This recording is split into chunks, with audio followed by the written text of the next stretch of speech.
A source on the Cowboys negotiations with QB Dak Prescott wouldn't describe a contract resolution as close, but said discussions not contentious, and Prescott will emerge as the highest paid NFL player. Wow. Is this the ZipRecruiter smartest way to win for the Dallas Cowboys, Bucky? Yeah, it is the smartest way for the Dallas Cowboys to win because they need their QB1 in the fold. We can argue about whether the Cowboys should have did this deal a year or so ago when the terms probably been a little more favorable, but it is what it is. They let him play last season. Last season, he had a good season based on the numbers. And even though some would contend that the wins weren't coming plentiful, I think he showed that he could put the offense on his back. He can make plays. He is more than just a game manager at the position. And I think at the end of the day, you have to pay a premium for that. The Dallas Cowboys realize that. That's why they're having to pony up right now. Listen, Dak looks like he's going to win the negotiations. But that, to me, that means the Cowboys are going to lose the war. They're going to have to overpay for Dak Prescott. Making Dak Prescott at any point in time, based off what we've seen, the highest paid player in the NFL. Bucky, you're one of the smartest people in football. You cannot tell me this is the smartest way to win. The dude went 8-8 in a career year and didn't make the playoffs, but the smartest way to win is to make him the highest paid player in the NFL? Hey, you're taking a one-season snapshot about their success when it comes to team success. But if we really look at what he's been able to do in the 4 years he's been the Dallas Cowboys starting quarterback, 2 of those seasons he won the division title. Everyone wanted to see more heading into last season because they said his success was a byproduct of Ezekiel Elliott, the offensive line, and the defense. So he goes out there, plays at a high level as a passer. You're talking about a guy who really threw the ball all over the yard. And even though his number one receiver would kind of disappear in and out, he didn't necessarily have the best offensive line that he has had in terms of the way that they perform. He still played well enough to win. And I think Jerry Jones, the coaching staff, they understand what they have in Dak. Not only the player, but in all the leadership qualities and intangibles. And because of that, they have to pay a premium. We can argue that all quarterbacks are overpaid, but it's Dak's turn to get paid. And because the Cowboys waited, they're now having to pay at a premium. Okay, Bucky, do this for me. Let's pretend it's your money.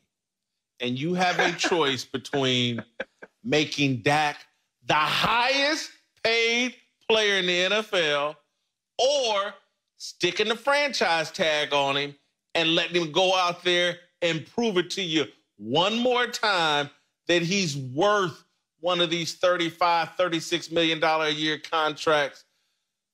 Bucky, if it's your money, and those are your two options.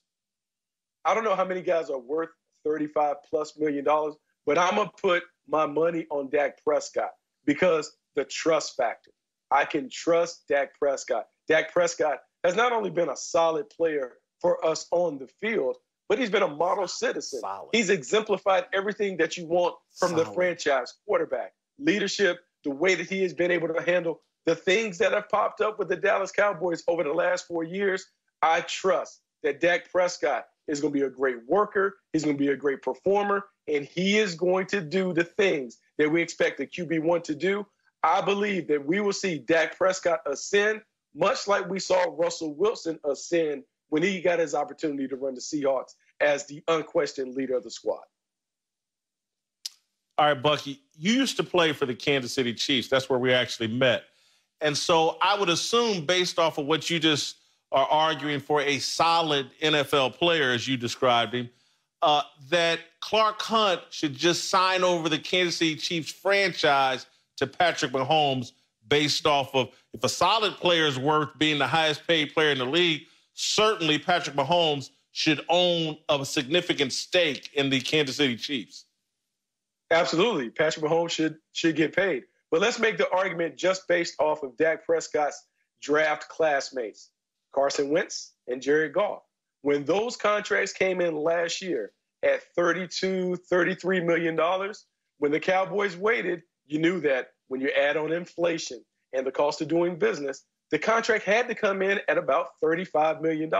I've been telling you that for a while. And now when you factor in the new TV money that is about to hit the salary cap and the way it's going to impact it, $35+ million for a quarterback is going to look like chump change based on where we are now and where we will be in a year or two.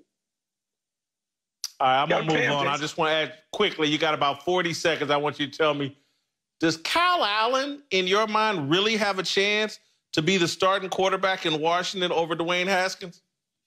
Yeah, this is something you need to keep an eye on. Kyle Allen is revered by the coaching staff there. You have to understand, Scott Turner is the offensive coordinator. He was the quarterback coach who found Kyle Allen as an undrafted player, took him from a practice squad player to a guy that was a short-term starter last season. Remember, there was conversation that Kyle Allen should be the starting quarterback of the Carolina Panthers when Cam Newton returns. And I'm not saying that Kyle Allen is a great player, but I'm saying that there's a comfort level with Kyle Allen, with Ron Rivera and Scott Turner. And if Dwayne Haskins is caught slipping, or if he's not able to get caught up at the speed with an abbreviated offseason, I would not be surprised to see Kyle Allen as the starting quarterback of the Washington Redskins, something that's going to take the football world by surprise. All right, Bucky, I want to get this in real quick. You're a high school football coach.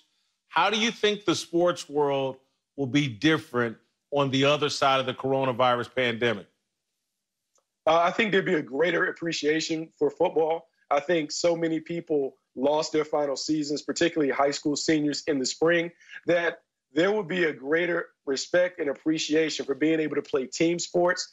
Jason, you and I talk about football and so many life lessons that come from football. I think coaches will be able to stand in front of their team and talk to their players about appreciating the moment, appreciating being able to work with your brothers, and being able to leave the world in a better place because of your contributions on this planet.